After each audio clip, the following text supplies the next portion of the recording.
We've all done it. You see the classic film, you hear the iconic soundtrack, and you've just got to try a bit of slow motion running.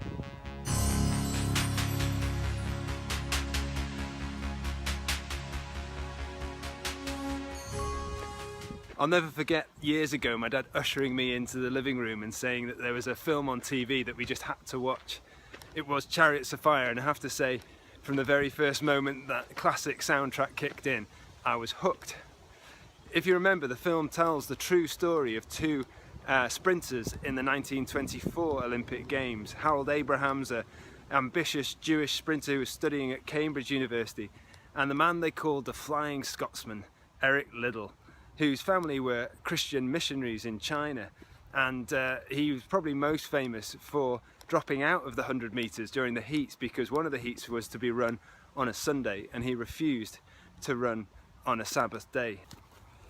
I loved the film, and ever since that day Eric Liddell has been a real hero of mine. Not because he was some strict follower of religious rules, but because in the film and in everything I've read about him since, he was a wonderful and inspiring man who lived out his faith in everything that he did. Now, in the film, his sister is portrayed as the one person who wants him to give up on running. She thinks it's a distraction from what he should really be doing, which is serving God, living for God, and being a missionary in China with the rest of the family. I think it's very easy sometimes that we fall into a trap. We think if we're going to do something for God, that we have to give up on things that we enjoy and do something religious, become a minister or become a missionary. Now, those callings are of course wonderful and fantastic, but I don't see serving God in that way. Back in the film, Eric takes his sister for a walk and explains that he's been accepted to go to China as a missionary, and of course she's overjoyed. But what he says next has always stayed with me. He says, yes, I've been accepted to go to China, but I've got a lot of running to do first, because I believe God made me for a purpose, to go to China, but he also made me fast, and when I run, I feel his pleasure.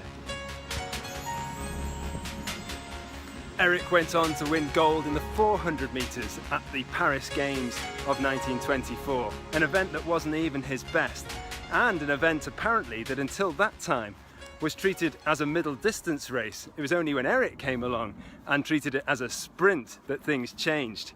And of course, he won a glorious gold.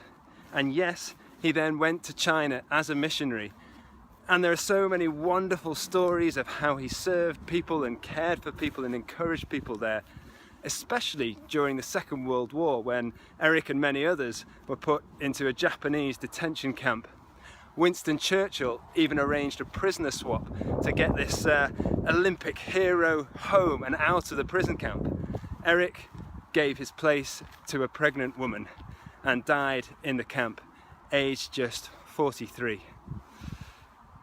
I believe in a God who's given each and every one of us wonderful and unique gifts and talents. And I believe that he delights in seeing us use them to the best of our ability and for good. We may not all be Olympic heroes, of course, but if we strive to be the best that we can be with the gifts that we have, then I believe we can see God smile, we can feel his pleasure.